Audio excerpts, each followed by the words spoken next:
Cerita rakyat berjudul Dukuh Patok. Alkisah di suatu desa di kaki Gunung Telomoyo, hidup dua orang lelaki yang dikaruniai tubuh yang cacat. Seorang buta dan seorang lagi lumpuh. Catat tersebut mereka bawa sejak lahir. Hari-hari mereka lalui dengan penuh keikhlasan. Meskipun mereka cacat namun tetap berupaya mandiri. Keduanya bekerja pada Tuan Karsa sebagai perawat kuda. Tuan Karsa ini memiliki 5 ekor kuda yang harus dimandikan dan diberi makan dengan cukup agar kuat dan sehat karena setiap hari harus menarik pedati ke kota. Keduanya bekerja sama bantu-membantu untuk mencukupi kebutuhan sehari-hari, baik di tempat kerja maupun di rumah. Keduanya begitu rukun tanpa ada rasa iri. Semua yang mereka lakukan berdasarkan rasa saling membutuhkan dan kasih sayang. Pada suatu sore, kedua sahabat itu berjalan pulang dari rumah Tuan Karsa. Tidak seperti hari-hari yang lalu, hari ini mereka begitu lelah karena tadi ketika si Dampo, kudanya, dimandikan, begitu bertingkah, tidak mau diperangi sehingga membuat Loyo kewalahan karena harus mengeluarkan tenaga ekstra. Dan baru setelah 1,5 jam selesailah mereka memandikan Dampo. Perjalanan pulang menuju rumah harus melewati sebuah hutan kecil. Loyo yang digendong Loyo seperti biasanya sepakat untuk berhenti sejenak di bawah pohon beringin tua karena kelelahan. Mereka kemudian duduk di sebatang pohon tumbang yang kelihatannya sudah sangat tua dan sudah cukup lama tumbangnya. "Lo, bagaimana kalau sembari istirahat kita mengunyah sirih?" ajak Loyo. "Aku setuju, Kak." Begitu Loyo memanggil Loyo karena dari segi usia Loyo memang lebih tua.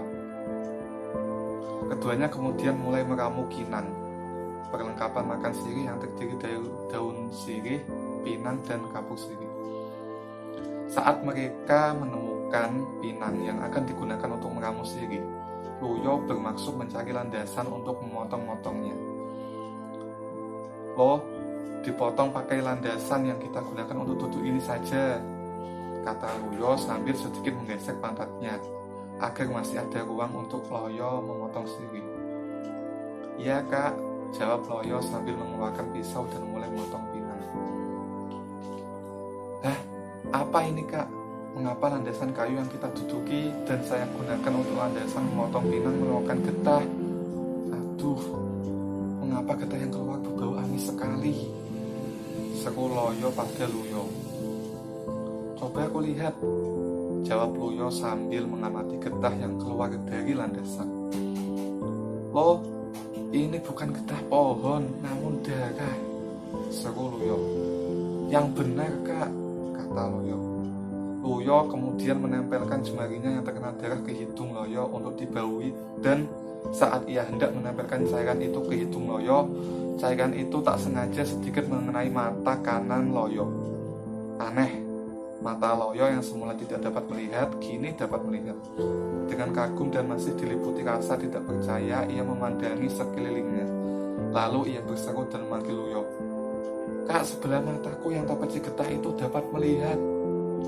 Coba, Kak, kau bersihkan lagi di sebelah kiri," pinta Loyo. Loyo segera mengeluarkan tangannya.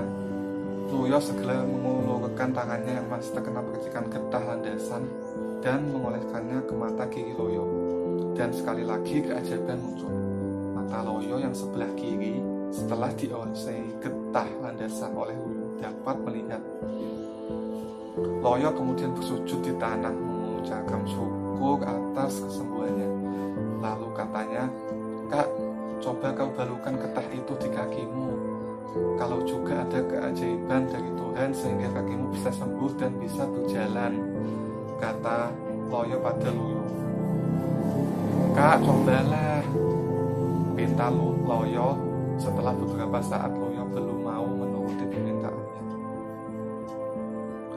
"Baiklah, semoga Tuhan yang Maha Kuasa juga memberi kesembuhan," kata Loyo. Dengan hati-hati tangan Loyo yang masih berlepotan getah landasan dioles-oleskan pada kedua kakinya. Dan keajaiban selanjutnya terjadi.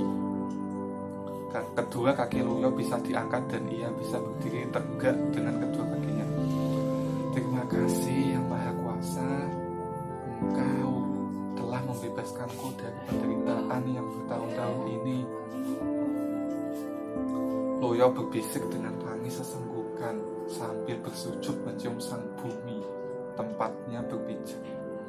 Keduanya kemudian berbicara damai, berjingkrak, menari-nari, meluapkan kegembiraan mereka karena terbebas dari penderitaan yang telah disandarnya bertahun-tahun. Loyo yang telah 18 tahun tidak bisa melihat, kini dapat mengamati apa saja yang dihadapannya. Semua ciptaan Tuhan yang semula hanya bayangan kini dapat dilihatnya dengan nyata. Sedang Loyo yang selama 19 tahun tidak dapat berjalan sehingga harus meminta bantuan orang lain, kini dapat mandiri. Meski cacat, mereka telah sembuh, tidak mengurangi perasaan kasih sayang mereka. Mereka memutuskan untuk tetap bersama, tolong-menolong seperti dulu. Saat mereka menikmati kegembiraan dengan rasa syukur yang begitu dalam, tiba-tiba ada suara dari sekitar yang mengejutkan mereka. Loyo dan Loyo, jangan terkejut. Darah yang kau usapkan tadi adalah darahku, dan bekas tempat yang kau duduki bagian tubuhku, kata suara tanpa wujud itu. Loyo dan Loyo terkejut. Mereka begitu takut telah membuat kesalahan dengan melukainya. Mereka kemudian mengamatinya, dan lebih terkejut lagi setelah diamati seksama, ternyata yang mereka kira badan tumbang itu adalah tubuh seekor ular raksasa. Kalian berdua jangan takut. Namaku Baru Kelinting. Aku sedang bertapa dalam upaya mencari ayahku. Namun ada satu permintaan dariku. Jangan kau katakan pada seorang pun perihal yang baru saja terjadi. Karena apabila ada orang tahu, maka mereka tentu akan membunuhku. Kalian mau berjanji? Tanya Baru Kelinting. Loyo dan Loyo segera menganggukkan kepala bersamaan. Ya, naga Baru Kelinting, kami berjanji dan nyawa kami adalah taruhannya. Sekarang pergilah ke desa Patok.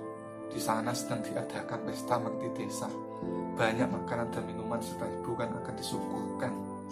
Bantulah penduduk mempersiapkannya, kata Baru Kelinting. Loyo dan Loyo segera bergegas menuju desa Patok untuk melihat keramaian dan membantu penduduk menyiapkan pesta. Ada yang sedang mempersiapkan lagu hiburan, membersihkan halaman tempat desa, memasang janur kuning untuk hiasan, dan lain-lain.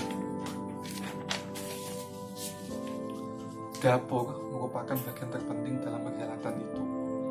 Sampai siang, para penjaga yang bertugas di dapur belum juga mendapatkan bahan baku untuk lauk pesta.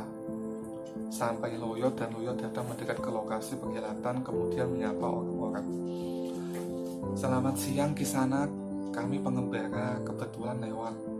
Kalau boleh tahu ada acara apakah hari ini di desa Patok?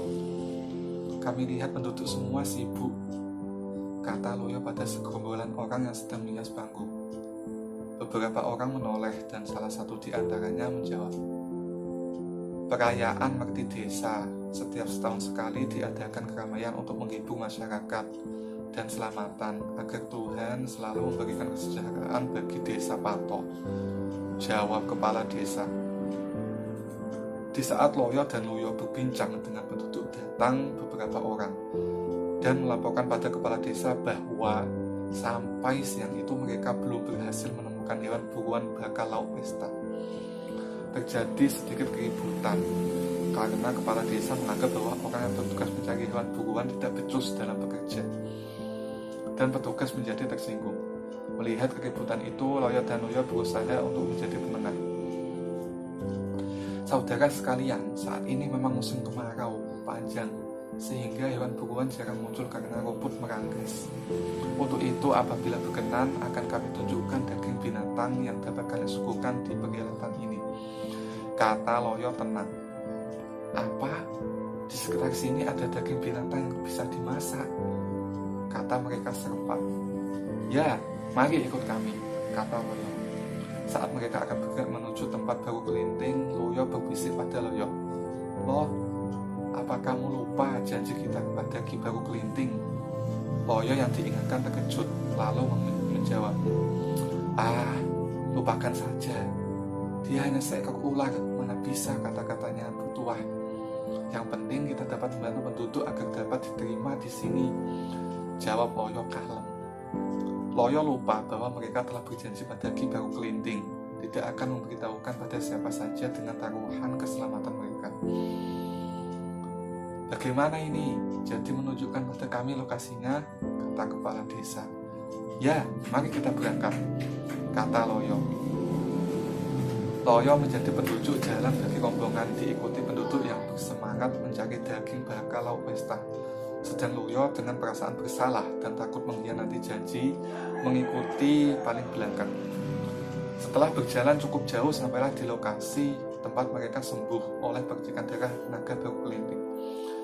Saudara-saudara, coba kalian perhatikan yang tampak sebagai kayu di bawah pohon beringin tua itu, kata Loyo. Ya, itu batang kayu yang tumbang, kata kepala desa. Salah, yang tampak sebagai batang kayu itu sebenarnya adalah badan seekor ular naga yang sangat besar. Coba kalian perhatikan dan ikuti saya seksama di mana kepala dan ekornya, kata Loyo bersemangat. Kepala desa dan penduduknya mulai meraba badan Ki Baru Kelinting yang disangka batang pohon tumbang. Mereka terkejut namun juga begitu bergembira bahwasanya pada hari itu mereka segera mendapatkan daging buruan untuk lauk pesta. Beramai-ramai mereka mulai memotong-motong tubuh Ki Baru Kelinting.